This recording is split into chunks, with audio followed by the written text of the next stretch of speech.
So today I'm talking to the amazing Conrad Blandford. Now, Conrad Blandford sounds like he's out of a movie, doesn't it? The name just sounds amazing. But he's actually one of the North's top hairdressers. He has his own salon in Sheffield. He concentrates on hair and beauty. And today he's coming to talk to us about one of his specialisms, which is hair loss. Conrad, welcome. Oh, I'm glad to be here. So thanks for having me. Pleasure. Now, talk to us a bit about what you do and your background and how you got into hair loss, particularly for women. Yeah, so I've been hairdressing for 26 years now, and hair loss has obviously become more and more dominant. I think it's what we've got to realise, that people are living longer, they have more conditions, and unfortunately hair loss is a side effect of that. So unfortunately it is a growing trend, hair loss, and therefore we have to know how to deal with it. But some of it is caused, personally by what we've done to our hair, but some of it is also, indirect, things we can't help. So how age related is hair loss, or does it not matter these days? No, hair loss is age related.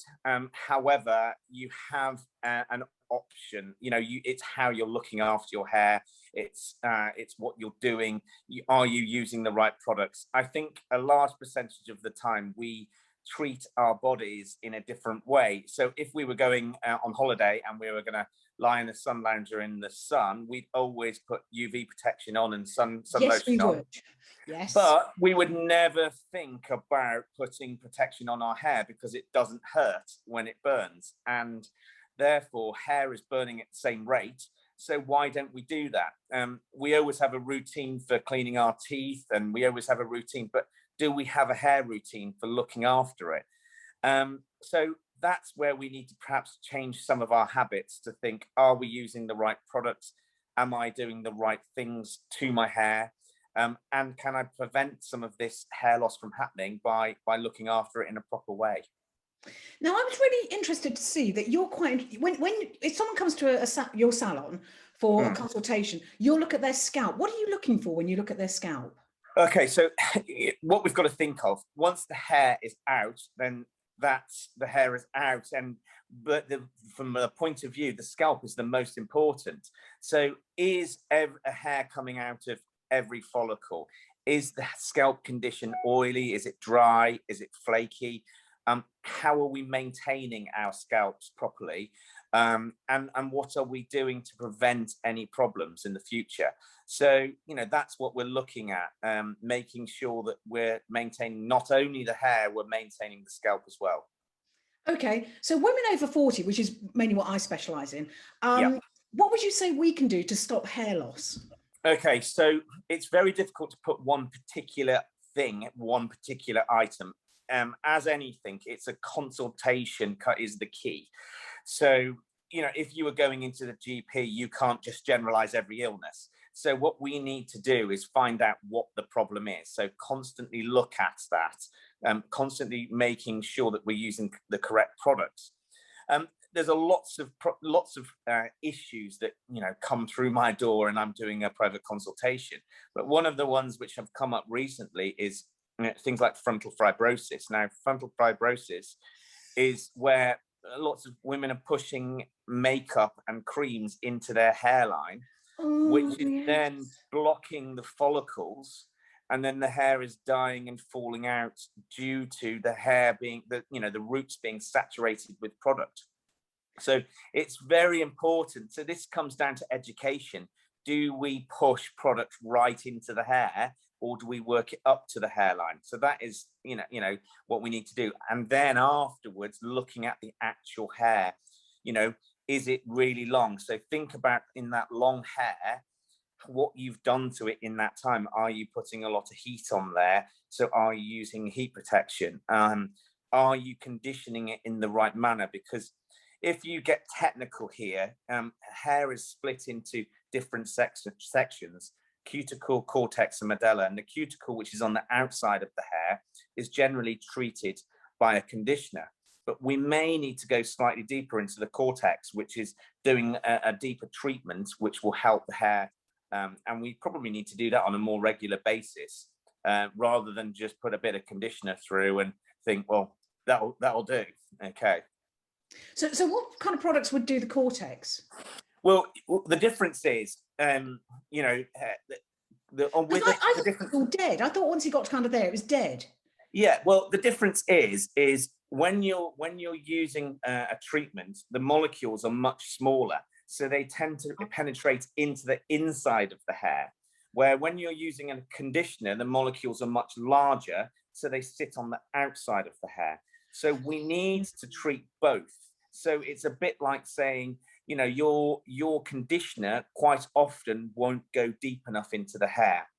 And there's lots of technology which has come out over the last few years, where scientists have pushed it forward. And you've probably seen things like Olapex and Smart Bond, and these are bonding treatments. These treatments help to hold the structure of the hair together, mainly because when we've colored hair or use straightening irons a lot, which starts to break down the hair a bit more. So by doing those conditioning treatments, it will help the structure of the hair long term. So I suspect it's a bit like a serum and a moisturizer. A moisturizer will sit on the surface, a serum will go a little bit deeper. That's exactly the same principle, but we need to think about this with hair. Hair is the same principle, but obviously everybody has different issues. Lots of people lose their hair after having children, you know, and after having, you know, breastfed as well. So therefore, I'm seeing lots of people with our hair loss clinic come for different reasons. It could be hormone related. You know, suddenly you were saying over 40, so maybe someone started to take HRT. Yeah. So these sort of, you know, issues then indirectly affect hair, and therefore we need to work with that really. Okay, how much does diet affect it? Hugely, and you know, and recently, I think there's been the massive fad diets, you know, suddenly where people suddenly go, right, I'm going to go vegan suddenly, and they've not really thought that out. Okay, there has to be a supplement or something to work around the hair loss, and you need to realize that hair is protein, and therefore if you're not, you know, taking the right diet in, it's going to affect your hair. I think what we've always got to think is the body naturally prioritizes, and hair is the lowest on the list. So if you are ill, or if you've had something go wrong, often you feel it in your hair before you anything else. So quite often, you know, even when you've had a simple cold or the flu, you think, oh, my hair feels awful, it feels lank and not very nice, and you can feel the problems there. So, you know, that's what we try and do, is to put in a hair regime where we can look after everyone from start to finish, really. Okay, speaking of illness, I know that you do some amazing charity work as well. Yeah. You work with cancer sufferers, but you've also worked with long COVID victims as well, haven't you? Tell me a bit about that. Okay, so that, you know, first of all, cancer, you know, I know it's awful, but it's going to affect 1 in 3, which is a horrible statistic. And you know, so this could be chemotherapy, this could be radiotherapy, it could be ongoing drugs that people have to take, such as tamoxifen, which will reduce your estrogen levels. Lots of things like that will affect, obviously, the hair. Chemotherapy affects the hair because it's a fast-growing cell, and therefore, hence, the hair dies and falls out. But ongoing, you know, that is where we help, because we can, if someone's dealing with hair loss, we can cover from a wig all the way through to some products, all the way through to dealing with the right haircut and the right color to help the individual person. When it comes to COVID and long COVID, this has been a relatively new thing for us all. And, you know, so therefore we are learning with this, but we are finding that quite a lot of people are coming in with hair loss after having COVID.